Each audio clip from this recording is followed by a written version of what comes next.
የቤት ገበያ ላይ ሰዎች ሲመጡ ደጋግመው የሚያነሷት አንድ ጥያቄ አለች። 2 መኝታ ቤት ብገዛ ይሻላል ወይስ 3 መኝታ ቤት የምትል? ይህን ጥያቄ ለመመለስ የግዴታ የምገዙበትን ምክንያት ማወቅ ያስፈልጋል። የምገዙበት ምክንያት ኢንቨስትመንትና ኢንቨስትመንት ከሆነ እየወደቀ ያለ ገንዘባችሁን ከኢንፍሌሽኑ ለመከላከል የምገዙ ከሆነ ክፉ ጊዜ ሲመጣባችሁ ቶሎ ቤታችሁን ሸጣችሁ ካሽ ማግኘት የምትፈልጉ ከሆነ በደህና ጊዜ በቀላሉ ቤታችሁን እያከራያችሁ መቆየት የምትፈልጉ ከሆነ 2 መኝታው ጥሩ መፍትሄ ነው። ምክንያቱም 2 መኝታው አሁን ባለው ገበያ ራሱ 30 ቀን አካባቢ ነው ለመሸጥ የሚወስድባቸው። ነገር ግን የምገዙበት ምክንያት አሁን ቅድሚያ የምትሰጡት ኢንቨስትመንት ሆኖ ነገ ከነገ ወዲያ ግን የምትኖሩበት ከሆነ እና ሎንግ ተርም ኢንቨስትመንቱ የምታስቡ ከሆነ 3 መኝታው አይነተኛ መፍትሄ ነው። ነገር ግን ይህንን የሚወስነው እናንተ የምገዙበት ምክንያት ነው። ይህንን ምክንያታችሁን ገበያ ላይ ስትመጡ አውቃችሁ መጣችሁ ማለት ገበያ ውስጥ የሚኖራችሁ ቆይታ አጭርና ስኬታማ ነው የሚሆነው። ስለዚህ በተሻለ መጠን ገበያ ላይ ስትመጡ የምገዙበትን ምክንያት አውቃችሁ መምጣትን እንዳትረሱ።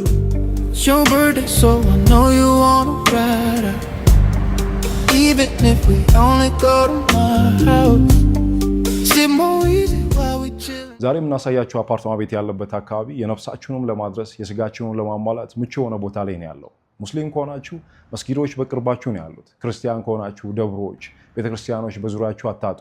ገበያ መውጣት ቢያምራችሁ ዘመናዊ ሞሎች ዙሪያችሁ አሉ። አይ ግን ያንን የገበያውን ትርምስ እንፈልገዋለን፣ የገበያውን ጩኸት እንፈልገዋለን፣ የቅመሞቹን ጣዕም ሽታውን እንፈልገዋለን፣ ተደራደርን እቃዎችን መግዛት እንፈልጋለን የምትሉ ከሆነ ጃፓን ገበያ በቅርባችሁ ነው ያለው። ምን አለፋችሁ ትምህርት ቤቶች፣ ሆስፒታሎች፣ ጂም፣ ስፓ በዙሪያችሁ ነው ያሉት። አዲስ አበባ ውስጥ በጣም ሰላማዊ የሆኑ ሰፈሮች መሃል አንዱ ነው። ምክንያት ከተባለ ያለነው የኢትዮጵያ ዋናው የደህንነት ቢሮ ያለበት አካባቢ ነው ያለነው። ስለዚህ ለደህንነታችሁ የምትሰጉበት ሁኔታ አይደለም ያለው። በቅርብ ርቀት ፒኮክ ፓርክ አለ። አሁን ኦልሞስት የማስፋፊያ ፕሮጀክት ላይ ነው ያለው። ነገ ከነገ ወዲያ ይሄ ፒኮክ ፓርክ ሲያልቅ እርግጠኛውን የምነግራችሁ አዲስ አበባ ውስጥ ከተገነቡ የትኛውም ፓርኮች የተሻለ የቱሪስት መስህብ ነው የሚኖረው። ያኔ ሰዎች ለመጎብኘት ይመጣሉ። በጊዜ ሂደት ውስጥ ደግሞ እዚህ አካባቢ ላይ ኑሯቸውን ወደ ማድረጉ ይመጣሉ። ያኔ እዚህ አካባቢ ያሉ አፓርታማ ቤቶች ተመራጭ የመሆን እድላቸው ሰፊ ነው የሚሆነው። እነዚህ ነገሮች ጠቅለል አድርጋችሁ ስታስቡት እዚህ አካባቢ ላይ የምትገዟቸው አፓርታማ ቤቶች ኪሳራ አይነካቸውም። እዚህ አካባቢ ላይ የምትገዟቸው አፓርታማ ቤቶች የተሻለ ዋስትና ያላቸው ናቸው። ይሄንን ስለ አካባቢው ካልኳችሁ ቤቱ ምን ይመስላል የሚለውን ደግሞ በተወሰነ መልኩ ላሳያችሁ።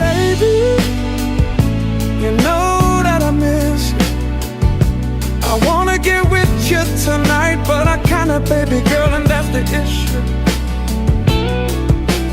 Girl, you know I miss you, I just wanna kiss you, but I can't right now, so baby kiss me through the phone. Kiss me through the phone. I'll see you later on. Doris, እንዴት ናችሁ? ዛሬ የምንገኘው ወይም ደግሞ ዛሬ የምናሳያቸው አፓርታማ ቤት የሚገኘው ቦሌ ወሎ ሰፈር አካባቢ ነው። ኦልሞስት ከቦሌ ወሎ ሰፈር አደባባዩ 200 ሜትር አካባቢ ላይ ያለ ነው። እናሳያቸው አፓርታማ ቤት ያለበት ህንፃ G+10 ሆኖ የተሰራ ነው። መጨረሻ ላይ ፔንት ሃውስ አለው። ሌጀር የምንለው አይነት አይደለም፣ ግን ስታንዳርድ ነው። ልትኖሩበት የሚያስፈልጋችሁ መሰረታዊ የሚባሉ ነገሮች ሁሉ ተሟልተውለታል። ቤቱን ከማሳየቴ በፊት ኮሪደሩ ላይ ምንድን ነው የምታገኙት የሚለውን በተወሰነ መልኩ ላሳያችሁ። አንድ ከፍ እንበልና እዚህ ላይ ምናልባት እሳት ቢነሳ የውሃው የምታገኙበት ሆዙ አለ። እዚህ ጋር እያንዳንዱ ቤት የራሱ የሆነ ቆጣሪዎች አሉት። ስለዚህ የጋራ የውሃ መስመር ክፍያዎች አይደለም የምትከፍሉት። እያንዳንዱ ቤት የራሱ የሆነ መስመሮች ስላሉት የተጠቀማችሁትን የምትከፍሉት። እዚህ ጋር የዲሾቹን ኢንተርኔት መስመሮቹን የኤሌክትሪክ መስመሮቹን አንዴ ለሜንቴናንስ እዛ ጋር ታገኛላችሁ። እዚህ በኩል አንድ ሊፍት ነው ያለው 2 ቤቶች ስለሆኑ እዚህ ጋር በተመሳሳይ የዚህኛው ቤት የራሱ የሆነ የኤሌክትሪክ መስመሮችን እዚህኛው ነው የምናገኘው። ያኛው የራሱ ነው፣ ይሄኛውም የራሱ ነው። ታች ስንመጣ ኦልሞስት የራሱ የዚህኛው ቤት ቆጣሪ ያለው የውሃ ቆጣሪ እናሳያቸው። አፓርታማ ቤት 2.5 ቤድሩም ያለው ነው። 2 ባዝሩም አለው። 172 ካሬ ላይ አርፎ ኔት ኤሪያው 142 ካሬ ነው። 2 መኝታ ቤት፣ አንድ ተጨማሪ ክፍል ያለችው ያቺ ክፍል ምናልባት ለልጆች ማድረግ ትችላላችሁ፣ ወይም ደግሞ ለአጋዥ ክፍል ለምንለው የሰራተኛ ሜርሱም ክፍል ማድረግ እንችላለን። ስለዚህ ቤቱ ምን ይመስላል የሚለውን በተወሰነ መልኩ አሳያችሁ። እንኳን በሰላም መጣችሁ። እንግዲህ እኔ አንድ ቤት ላይ በጣም የምወደው በጣም ጥሩ ነገር ነው ብዬ የማስበው ባልከኒ ነው። ስለዚህ ከባልከኒው እንጀምር። እንደምታዩት ሰፊ ባልከኒ ነው ያለው። የወሎ ሰፈር አደባባይ ኦልሞስት ጫፍ ላይ ነው ያለነው። አሁን ካለንበት ከዋናው ከወሎ ሰፈር መንገድ 200 ሜትርም አይሞላም አይ ቲንክ ካለንበት። ስለዚህ ባልከኒ ታገኛላችሁ። ሊቪንግ ኤንድ ዳይኒንግ ሩሙ ይሄ ነው። እዚህ በኩል ሊቪንግ ሩም አለ። ዳይኒንግ ሩሙ ጠረጴዛው ተነስቶ ነው። ዳይኒንግ ሩሙ እሱ ጋር ነበር ያለው። ስለዚህ ሁለት ኪችን ነው የምናገኘው። የመጀመሪያው ይሄንን ኦፕን ኪችን እናገኛለን። ምናልባት ቤቱን ማስፋት የሚያስፈልግ ከሆነ ይሄንን ኦፕን ኪችን ማንሳት ይቻላል። ዳይኒንግ ሩሙን እዚህ ጋር ማምጣት የሚቻልበትን ነገር መፍጠር ይቻላል። ነገር ግን አይ ትራዲሽናሉንም ይሄንን ኦፕን ኪችኑን እንፈልገዋለን የምትሉ ከሆነ ሁለቱንም መጠቀም ይቻላል።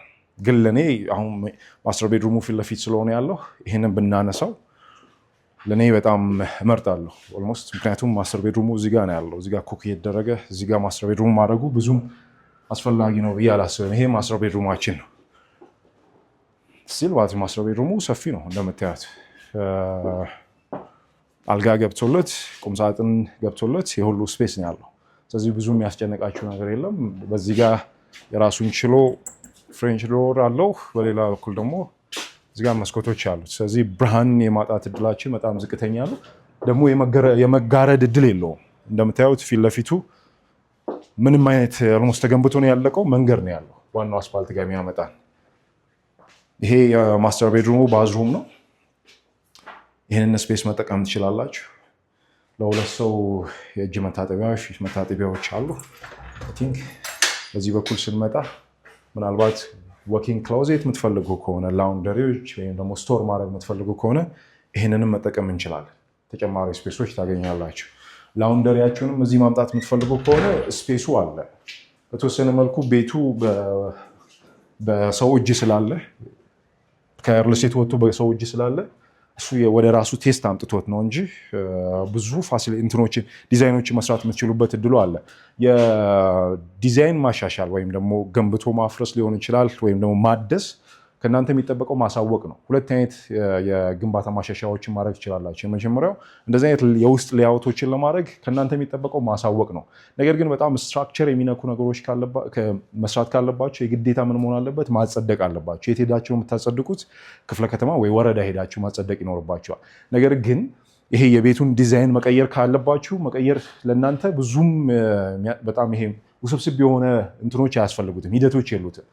ማሳወቅ ያለባችሁ ለፕሮፐርቲ ማኔጅመንቱ ነው። ምክንያቱም ጎረቤታችሁ ሰዎች ስላለ የእነሱም ኑሮ እንዳይረበሽ በዚህ ሰዓት ግንባታችን ልናደርግ ነው ብላችሁ ማድረግ ትችላላችሁ። ከእናንተ ወይም ደግሞ መጠንቀቅ ያለባችሁ አንድ ነገር ምንድን ነው? ከህንፃው ኪሎ በላይ ወይም ደግሞ የህንፃውን ክብደት አዲስ የምሰሩት ሌያውት መጨመር የለበትም። ያንን ሌያውት ያንን ክብደት ጠብቆ ነው መስራት ያለባችሁ።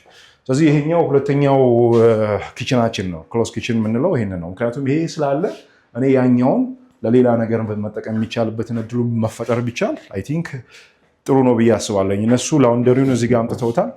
አስፈላጊ ከሆነ ቅድም ያልኳችሁ ቦታ አለች፣ እሷም ጋር መውሰድ ይቻላል። ይሄ ከሆን ባዝሩማችን ነው። እንዳልኳችሁ ቤቱ አገልግሎት መስጠት ጀምሯል። አንድ ዓመት ከምናምን ይሆነዋል ከተረከበ። ይሄ ሁለተኛው መኝታ ቤታችን ነው። ስቲል ሁለተኛው መኝታ ቤታችን ዙሪያው ጠቅላላ ህንፃ ነው። በነገራችን ላይ ግን ስቲል እድሉ አላችሁ ብርሃን የማግኘት ምንም የሚከልላችሁ ነገር የለም። ይሄ ኦልሞስት የአደጋ ጊዜ መውረጃችሁ ነው። ችግሮች ቢፈጠሩ በዚህ በኩል ነው የምትወርዱት። ስለዚህ ይሄን ቤት አስፈላጊ የሆኑ ብርሃኖችን እና አየር በደንብ ነው የሚገባው። ቤቱ እምክ አይልም። ይሄ ሃፍ ቤድሩም ያልኳችሁ ይሄ ነው። ይሄንን ሃፍ ቤድሩም ምናልባት እንደ ሶስተኛ መኝታ ቤት ልቆጥሩ ትችላላችሁ። ያለበዛ ደግሞ አጋር ካላችሁ ምግባችሁ የሚያበስልላችሁ ቤታችሁ የሚያጸዳላችሁ ሰው ካለ ይሄንን መጠቀም እንችላለን። ስለዚህ እንደ ሶስተኛም መውሰድ ትችላላችሁ፣ ወይም ደግሞ 2.5 ቤድሩም ብላችሁት ልትወስዱ ትችላላችሁ። ስለዚህ ይህንን ይመስላል የዛሬ አፓርታማ ቤታችን የምናስጎበኛችሁ። እንደ ሰመራይዝድ እንዲሆንላችሁ የቤቱ ያረፈው ወይም ጠቅላላ የቤቱ ስፋት 172 ካሬ ላይ ሲሆን ከዚህ 172 ካሬ ላይ ቤቱ ያረፈችበት አሁን ያሳየዋችሁ ቤት ያረፈው 142 ካሬ ላይ ነው።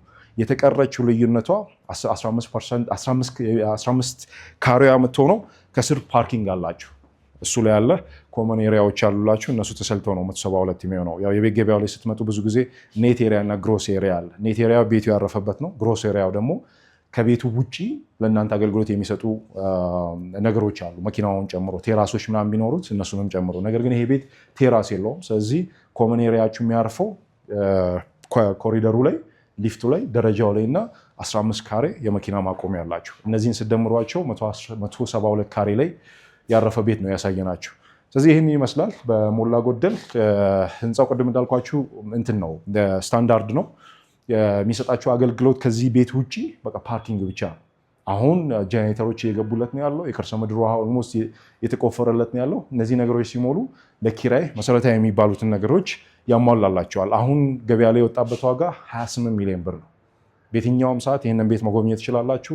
የራሳችሁም ባንክ ካላችሁ የራሳችሁንም ባንክ ይዛችሁ መታችሁ ይህንን ቤት የራሳችሁ ማድረግ ትችላላችሁ።